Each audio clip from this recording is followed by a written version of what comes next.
MZ세대를 끌어들이기 위해서 그럴 때 고공행진이 되더라고요, 보니까. 네. 설명도 하고 이해를 그럼요. 구할 수 있는 거 이런 것들이 좀 있었으면 좋겠었지 않았었는가라는 생각을 좀 하게 되고 중도층의 마음을 사로잡는 게 너무나 가장 뻔히 크죠. 중요한데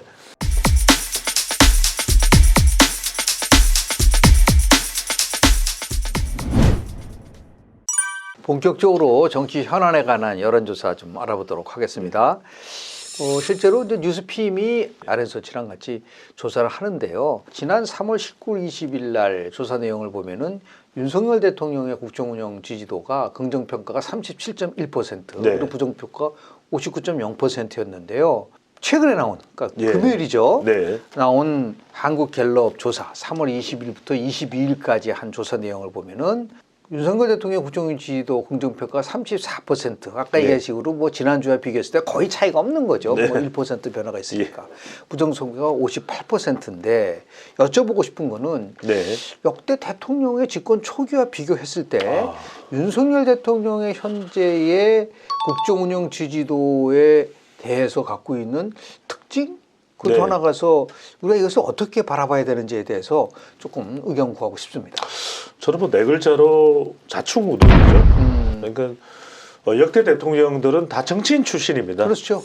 한 명 빠짐없이. 네네. 그렇기 때문에 임기 초반에 이른바 정치인이 시도할 수 있는 모든 기술, 테크닉을 다 동원하죠. 네. 그리고 또 임기 초반이라는 게 이른바 우리가 허니문이기 때문에 뭐 미국에서 비롯된 그런 그렇습니다. 학설과 이론에 따라서 이제 허니문 기간에 국민들도 좀 후하게 또 이렇게 평가를 해주는 게 있습니다. 근데 윤석열 대통령은 출발부터 그렇지가 못했죠. 0.73%포인트. 이 비율상으로는 가장 역대 최저 차이거든요. 그러다 보니까 그런 진영 간의 대결 구도가 계속 이어지고 있는데 윤석열 대통령이 이제 아랑곳하지 않는 거죠. 스타일이니까. 그래? 뭐 난 그냥 그대로 가? 이렇게 하는 스타일이기 때문에 우리가 이른바 이제 정치인의 이 테크닉이라는 게 교수님도 아시다시피 이럴 때 이른바 좀 더 중도층을 끌어들일 수 있는, 왜냐면 자기 지지층은 어떻게든 유지될 테니까. 그러면 중도층 MZ세대를 끌어들이기 위해서 그럴 때 고공행진이 되더라고요, 보니까. 그러면은 뭐 좀 서로 소통을 한다든지 좀 파격적인 제안을 내놓는다든지 여소야대 국면에서 또 뭔가 또 기발한 정책을 통해서 여론 형성을 한다든지 이래야 되는데 끊임없는 충돌이었습니다. 사람과 관련된 충돌. 결과적으로는 지금 이념 충돌, 보수 이념 충돌 외에는 결국 이제 충돌이나 또 화합을 통해서 또 뭔가 성과를 통해서 지지율이 올라갈 수 있는 그 포인트는 이제 세 가지라고 저는 보고 있거든요. 하나는 이념이고, 하나는 정책이고, 하나는 사람. 그러니까 이제 필로소피, 그다음에 팔러시, 피플 3P로 보는데 뭐 이념이야 뭐 윤석열 대통령이 보수가 아닌 뭐 다른 이념이라고 보기는 당장 어려우니까. 그러면 정책인데 뭐 일본도 그렇고 계속 뭔가 충돌이 발생하거든요. 그러니까 뭔가 이렇게 무난하게 뭔가 가는 개념이 아니라 그러다 보니까 해외 순방 나가서도 본인의 말실수도 있지만 뭐 김건희 여사 관련된 논란도 있고 있을 때도 있고 없을 때도 있지만 또 결과적으로 사람입니다. 이준석, 나경원, 또 뭐 윤핵관 이런 계속 충돌이 결과적으로는 역대 대통령과는 다른 모습이다. 역대 대통령과는 다른 모습이고 물론 이제 앞으로 이 윤석열 5년에 대해서 후에 어떤 평가를 할지는 모르겠지만 지금 요 시점에 기준을 해서 본다면 역대 대통령과는 다른 대통령의 스타일이고 그 스타일이 다른 지지율의 평가 결과가 나오게끔 만들고 있다라고 보입니다. 실제로 보면은 뭐 0.73%포인트 차이로 아주 신승을 한 거잖아요. 그런데 97년도 대통령 선거도 김대중 후보가 네. 이해창 후보에게 신승이죠. 아주 신승이잖아요. 예. 1.6% 차이인가? 2.3%포인트 30 차이인가? 몇 만 네, 표. 32만 몇 표 차이겠는데 그럼에도 불구하고 그때는 대통령이 이제 IMF를 극복해야 된다라고 하는 국가적 과제를 잘 네. 하면서 지지율이 굉장히 이제 높았던 그럼요. 거가 네. 비교를 한다고 한다면 통상적으로 우리가 보통 긍정 35%, 부정 65% 법칙을 얘기를 합니다. 예. 그러니까 대통령 국정운영 평가가 35% 이하로 떨어졌을 경우에 이거는 레임덕이다라고 그렇죠. 할 정도로요. 예. 그래서 한때 초기에 어떤 일이냐면 취임덕이다라는 예. 말까지 맞습니다. 나왔었어요. 네. 그런데 이거를 30%대만 계속 머무른다고 한다면 이제 국정 운영의 동력을 가져가기가 굉장히 어려운데, 그래서 이거를 지지를 좀 회복시킬 수 있는 유일한 것은 대통령이 세월호 대통령이 정권을 잡았을 때 그게 기대치에 대해서 얼마나 호응을 하냐에 따라서 그렇죠. 지지가 높아지는 거죠. 네네. 그러니까 윤석열 대통령이 대통령이 됐을 때 국민들이 무엇을 기대했느냐, 뭐 법과 원칙, 공정과 상식 뭐 이런 것도 있지만 윤석열 다음을 회복해야 된다. 맞습니다. 그러니까 윤석열 대통령이 취임 일성으로 얘기한 게 가장 강조했던 게 뭐냐면 통합이었거든요. 예. 그러니까 이 통합이라는 것을 끌고 갈 수 있는 동력이 뭐 여러 가지 요인에 의해서 민주당의 뭐 이재명 대표의 사법 리스크 등등 때문에 이게 지금 완전히 양극단으로 지금 가고 있기 때문에 나온 예. 문제도 있지만, 그래도 이 문제를 풀어야 된다라고 하는 그 나름대로의 숙제를 안고 있고, 그리고 이번에 헌정 회장이 되신 정대철 네. 신임 회장님께서도 결국은 대통령이 이 문제를 풀어가야 된다라고 이제 조언한 이유도 그런 각도가 아닌가라는 생각이 네. 좀 드는데, 자, 우리 대통령의 가장 절대절명한 과제는 과연 내년 총선에서 어떤 결과를 나오느냐. 그러니까 우리가 잘 아시다시피 내년 4월 총선은 윤석열 정부에 대한 중간평가의 성격이 굉장히 강하기 있죠. 때문에요. 분명히 걸려있죠. 그렇죠. 예. 그랬을 때 지금 남은 한 1년 동안 현재 여론조사의 추이라든지 그거에 따라서 변화할 수 있지만은 그 나름대로 국민들의 신뢰를 얻기 위해서는 조금 전에 우리 배 선생님이 말씀하신 이른바 그 캐스팅 보터들, 네. MZ 세대라든지 중도층이라든지 무당층이라든지 이런 쪽에서의 나름대로의 그런 지지를 회복해야 되는데, 네. 그걸 하기 위해서 우리 윤 정부가 핵심적으로 추진해야 될 무슨 과제라든지 아니면 전략이라든지 이런 거에 대해서 좀 한번 조언 좀 한번 해주시죠. 저는 결론적으로 먼저 말씀드리면 윤석열 대통령이 그나마 잘할 수 있는 거라도 잘해라. 왜냐하면 안 되는 걸 백날 이야기해봐야 안 될 것 같고요. 그리고 윤석열 대통령이 가지고 있는 자신의 그 고유 스타일을 하루아침에 바꾼다는 건 어려운 것 같습니다. 그러니까 이제 당위적으로 우리가 자꾸 대통령이 이래라, 뭐 협치해라, 뭐 어떻게 해라, 말실수 줄여라, 뭐 바이든인지 난리면인지. 근데 이제 저는 안 되는 걸 계속 주장을 해봐야 그걸 윤석열 대통령으로 담아내기 힘든 것이고, 일본과의 이 제3자 변제안도 전형적인 윤석열 스타일이거든요. 그렇죠. 그렇다면 저는 크게 윤석열 대통령이 할 수 있는 것은 뭐냐면은 원칙과 헌법. 그 다음에 하기가 좀 어려워 보이는 것은 소통과 협치. 그러니까 이재명 대표를 뭐 만나서 뭔가를 한다, 또 민생을 도모한다, 또 야당과 협치를 한다. 이건 어려운 것 같습니다. 이미 이 그렇죠. 대통령의 구조가. 스타일상에. 네. 그렇다면은 결과적으로 일본과 관련해서도 일을 저질렀고, 또 69시간제는 또 뒤뚱뒤뚱 하고 있고, 그러면 빨리 좀 모아서. 근데 윤석열 대통령의 지지율이 올라갈 때는 언제였었냐면 그래도 지난 대선에서 윤석열 대통령에게 투표를 해줬던 사람은 그래도 검찰총장 출신인 문재인 정부도 들이받았던 윤석열이기 때문에 할 수 있는 게 있을 거다. 원칙, 헌법을 강조하면서 그것만큼은 적어도 윤석열은 할 수 있을 거다. 저는 그걸 하는 게 맞을 것 같습니다. 그래서 한미 동맹과 관련해서도 뭐 원칙이라고 생각하는 거, 대북 관계와 관련해서도 원칙이라고 생각하는 거, 과하지 않게, 또 헌법 질서를 위해서 본인이 필요하다고 생각하는 거, 가령 노사 관계 같은 경우에는 불법 파업이나 이런 거는 절대 안 된다. 그런 원칙을 내세운 거는 또 긍정적으로 마치 대처 효과나 레이건 효과처럼 있었거든요. 저는 그걸 하는 수밖에 없을 것 같아요. 왜냐하면 못하는 걸 아무리 이야기를 해봐야 그건 넋두리밖에 안 될 것 같고, 대통령실이나 윤석열 대통령이 뭔가 좀 정리를 일단 좀 해야 될 것 같습니다. 지금 상태는 너무 어수선하고, 그러니까 앞으로 정책이나 이런 것들을 혼선 없이 69시간제처럼 재발하지 않도록, 재탕되지 않도록 어떻게 할 건지, 또 내가 잘할 수 있고 또 우리가 성과를 거둬서 적어도 중도층의 절반이라도 우리 쪽으로 올 수 있는 그런 게 어떤 식의 우리가 운영이 내가 할 수 있는 범위 내에서 내 스타일 범위 내에서 할 수 있는 게 뭘까를 좀 정리를 하는 게 필요할 것 같습니다. 근데 지금 이제 아주 객관적이고 냉정하게 평가를 보면 이제 두 개의 전선이 축돌하고 있는 것 같아요. 하나는 이제 민심의 전선과 그리고 결단과 용기의 전선인데, 예를 들어서 프랑스 같은 경우 한번 예를 들면요. 네. 마크롱 대통령이 지금 연금 개혁이 70%가 반대를 하거든요. 맞습니다. 그럼에도 불구하고 연금 개혁 없이는 미래 없다라고 하면서 밀어붙이는 예. 자기가 일단 결단이죠. 용기죠. 예. 그래서 지금 이제 앞으로 어떻게 이 프랑스 정국이 변화될지는 모르겠으나 우리가 1965년도 한일 국회 정상화를 할 때 예. 그때 예. 뭐 63세대가 나올 정도로 어마어마하게 반대를 맞습니다. 했지만 네.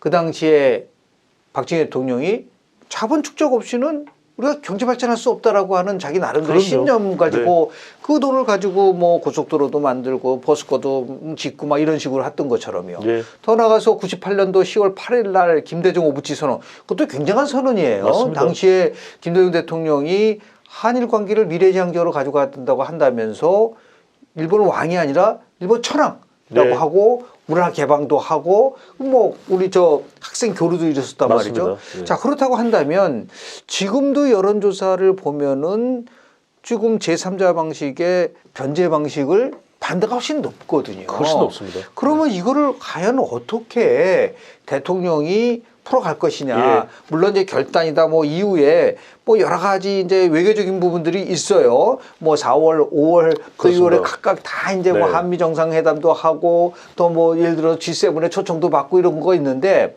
이런 상황 속에서 엄청난 반대 속에서도 당시에 조금 전에 말씀드린 노무현 대통령은 한미 FTA에 대해서 반대가 높았지만 특히 자기 진영의 반대가 높았지만 예. 나는 좌파 신자유주의다. 국익을 위해서 그걸 할 수밖에 없었다는 예. 것을 강력하게 얘기했었던 부분들이 있는데 이러한 반대 여론이 심한 현안에 대해서 예. 과연 대통령이 이거를 어떤 식으로 돌파를 할 수 있을지에 대해서 혹시 예. 뭐 충고를 해주신다면 좀 한 말씀만 주시죠. 저는 이야기하고 또 이야기해야 된다고 네. 봅니다. 계속 설명하는 겁니다. 그렇죠. 대통령이 이런 생각 가지고 있고 뭐 김성한 안보실장은 바보입니까? 뭐 김태호 또 차장 가지고 뭐 여러 가지 또 씹는 사람들이 많은데 저는 뭐 그 내부에서 다 나름 판단이 있었다고 보거든요. 네. 하지만 쉽지 않은 길입니다. 지지율 떨어질 것으로 다 예상했었죠. 그렇죠. 아마 대통령실에서 교수님께 연락이 왔었다면 교수님도 지지율 떨어지는 겁니다. 한 10% 하락하고 와서 라고 다 누구나 이야기를 했을 했을 겁니다. 거예요. 더 정교하게 답변을 또 조언을 해주셨겠지만 무슨 이야기냐.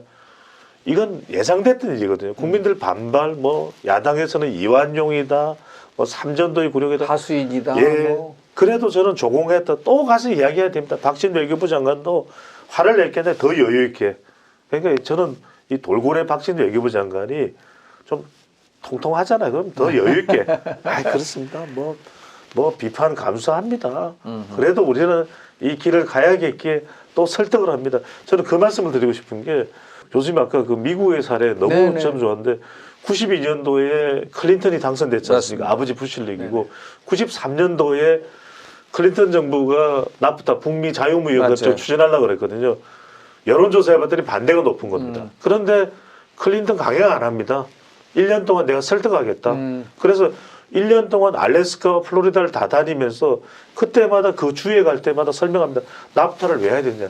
멕시코 우리 함께 가야 됩니다. 캐나다 함께 가야 됩니다. 이제는 무역입니다. 바보야. 문제는 경제야. 그 이야기를 하고 대통령이 당선되지 않습니까? 딕 모리스하고 다 이렇게 협의해서 그렇게 가서 1년 뒤에 여론조사를 했더니 찬성이 높은 겁니다. 이제 국민들도 이해합니다. 방송들도 돌았습니다. 그래서 통과되거든요. 오바마 보십시오. 오바마 케어에 비해서 공화당 의원들이 그렇죠. 오지 말라 그러는데 상원 의원 오지 말라. 갈게요 제가요. 햄버거 사들고 갈게요. 아니 오지 말라니까. 아니 갈게요 제가. 그러니까 이 덩치 크고 이 몸집 있는 이 윤석열 대통령이 햄버거 몇 개 사서 아니면 무슨 뭐 도시락 맛있는 한식 도시락 전화하죠. 아 제가 설명할게요.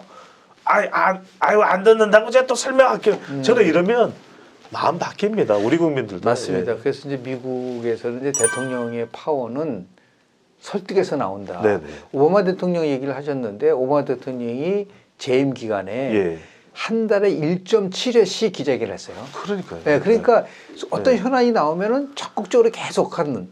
그래서 좀 이제 아쉬운 부분은 네. 대통령이 진짜 용기 있는 결단을 내려는 부분들에 대해서 정말 해외에서도 평가를 참 좋아요. 예. 그렇다고 한다면 이러한 나름대로 강제징용 배상에 대한 결단을 내리기 전에 국민들에게 네. 상세하게 네. 왜 우리가 이거를 해야만 할 수밖에 없는지에 대해서 네. 설명도 하고 이해를 그럼요. 구할 수 있는 거 이런 것들이 좀 있었으면 좋겠었지 않았었는가라는 생각을 좀 하게 되고 지금도 네. 저는 필요하다고 봐요. 그럼요. 왜냐하면 지금 예. 마크롱 대통령이요. 네. 이렇게 반대가 심하니까 기자 형식을 통해 가지고 대국민 설득하는 기자회견을 했거든요. 예. 그래서 대통령이 이제 정기적으로 지금 뭐 도어 스태핑을 없애서 좋다고 하지만 저는 그 대신에 예. 좀 어느 정도 일정 기간 국민들과의 대화를 하는 시간을 가져서 현안이 나오면 그 부분에 대해서 설명을 하고 그리고 나름대로 이 부분에 대해서 저희가 책임을 지지만 네. 앞으로 이거 다 모두가 미래 세대를 위한 것이다라고 하는 그러한 설득의 리더십을 예. 좀 더 보여주는 것이 좋지 않을까라는 생각을 좀 개인적으로 좀 해봤고요. 예. 또 하나 이제 우리 이제 대통령 국정원 지도 말고도 이 정당 지지도와 관련돼서 좀 흥미로운 결과들이 많이 나와요. 네. 예를 들어서 어떤 조사 결과를 보면은 민주당이 이제 앞서는 게가 나오고 네. 어떤 조사 결과 보면 국민의힘하고 민주당하고 박빙인데 예. 요게 약 한 달 전까지만 해도 갤럽 조사에서는 국민의힘 지지도가 민주당 지지보다 10%포인트 앞서는 거로 나왔는데 네. 지금 계속해서 이게 좀 좁혀지고 있어요. 그리고 뭐 30%대 지지를 갖고 있지만 20대를 보니까 10%대로 떨어지는 그렇죠. 이런 국민의힘의 이러한 예. 정말 어떤 면에서 보면은 굉장히 놀라운 거죠. 네. 왜냐하면 지난 대통령 선거 때 그래도 20대의 지지를 받았던 부분들이 그럼요. 있었는데 네. 또 마찬가지로 민주당 지지도도 한 30%대에서 또는 20% 말에서 그냥 딱 정체 또는 하락되는 네. 전혀 움직이질 않아요. 이거를 이재명 대표의 이제 사법 리스크라고 얘기를 하고 있고, 네. 뭐 우리가 조금 전에 얘기했었던 RN서치가 한 조사 결과를 보면은 이재명 대표 사퇴해야 되느냐, 사퇴하지 말아야 되느냐 했을 때 찬성이 40.9%, 예. 반대가 44.9%로 팽팽했어요. 예. 그럼에도 불구하고 민주당이 지금 뭐 대여 공격을 계속하고 있지만 정당 지지도는 그렇게 뛰어 올라가고 있지는 못하는 현재의 여론상에서 나타난 정당의 지지도를 보고 네. 앞으로 두 거대 정당이 어떤 식으로 민심과 소통해야 되고 민심의 이런 흐름을 받아들여야 되는지에 대해서 조금 좀 말씀 좀 나눠주시죠. 저는 정말 일단은 먼저 이 정당 지지율 결과를 보면서 개탄스럽다는 생각이 네. 듭니다. 헛웃음이 나와요. 이건 가짜 지지율입니다. 아, 가짜 지지율이다. 아까도 교수님 말씀하셨지만은 기업이 10년 전, 20년 전에 지금 대한민국이 정말 이 정도 경제 성장, 1인당 GDP가 일본보다 앞서는 정도, 1인당 GDP입니다. 이게 얼마나 대단한 그렇죠. 겁니까? 식민 통치를 받았던 네. 나라가 1인당 GDP 구매력이 일본을 앞섭니다. 이제 우리 당당합니다. 그렇습니다.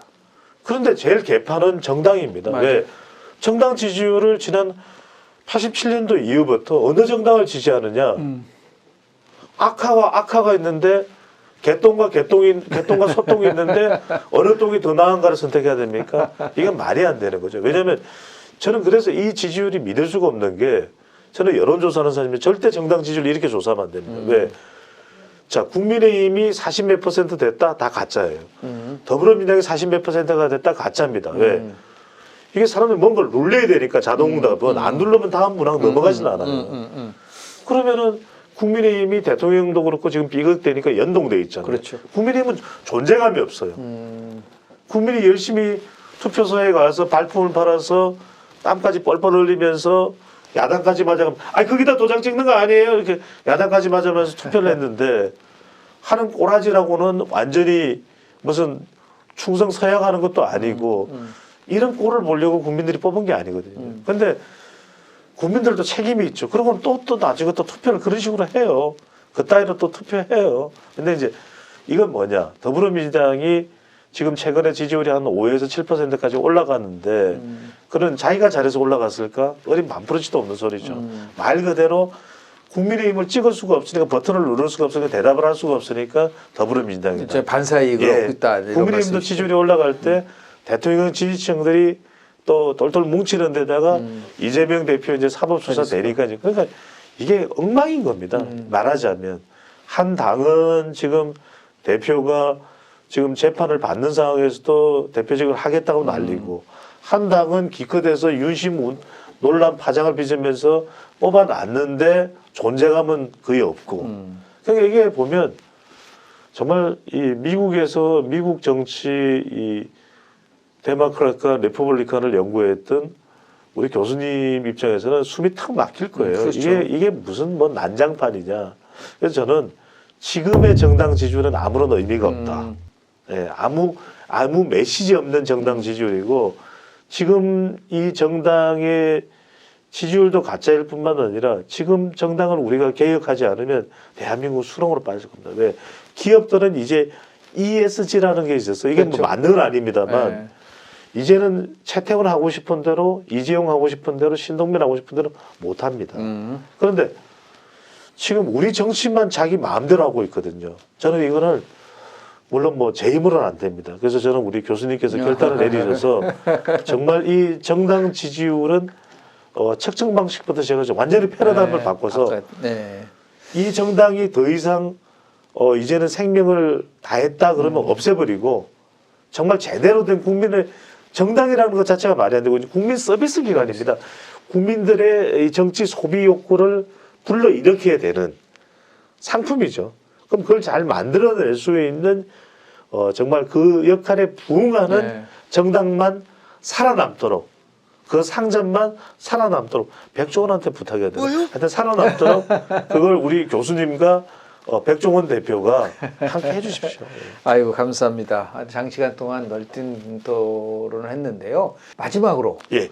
내년이 총선인데 네. 지금 현재의 여론 추세를 보면은 정부를 견제해야 된다라는 예. 거와 그래도 뭐 정부를 좀 어느 정도 안정을 가야 되지 않느냐. 정부 네. 지원의 두 가지가 충돌하고 있는데 정부 견제론의 그 추세가 조금 좀 높은 것 같아요. 네네. 어떻게 보세요? 앞으로 그 1년 후에 그 총선에 대해서 좀 자그맣게 전망해 보신다면. 예. 우선적으로 첫 번째로는 늘 그랬던 것 같아요. 네. 그러니까 정권의 중간에 있는 선거는 이 심판 성격이 그렇죠. 분명히 있습니다. 그렇죠. 교수님도 알다시피 네. 지금 정권 뭐 이제 심리적으로 네. 유권자는 견제 심리가 작동하는 거예요. 근데 핵심은 뭐냐면 야당에게 심판할 수 있고 견제할 수 있는 유권자들의 심리가 있는데 여기에 더불어민주당이 지금 부응하고 있냐면 같은 조사에서 그 정권 심판에 대한 비율만큼 더불어민주당 지지율이 안 나오거든요. 그렇죠. 저는 지금은 중간이다. 제가 이 말씀 드릴게요. 중도층의 마음을 사로잡는 게 너무나 뻔히 크죠. 중요한데 핵심은 윤석열의 적은 윤석열입니다. 윤적윤, 이적리. 이적리를 타파하지 못하면 저는 진다. 그래서 윤석열 대통령은 적어도 이 스타일에서 조금이라도 더 뭔가 변화를 주면은 조금이라도 더 변하는 쪽이 이기는 겁니다. 이정리 계속 뭐 사법수사 예의가 없어요. 정치 탄압입니다.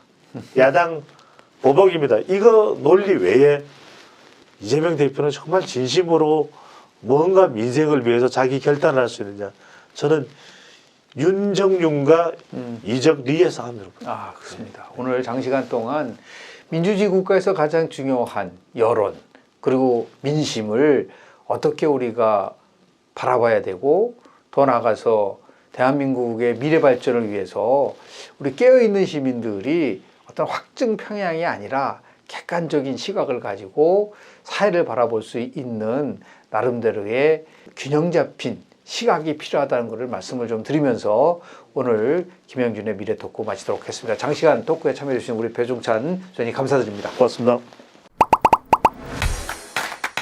잠깐! 주식이 어렵다고? 하루 10분 감을 보면 성공 투자에 감이 잡힌다. 투자 정보가 한눈에 감을 통해 해외 주식의 감을 잡아보세요.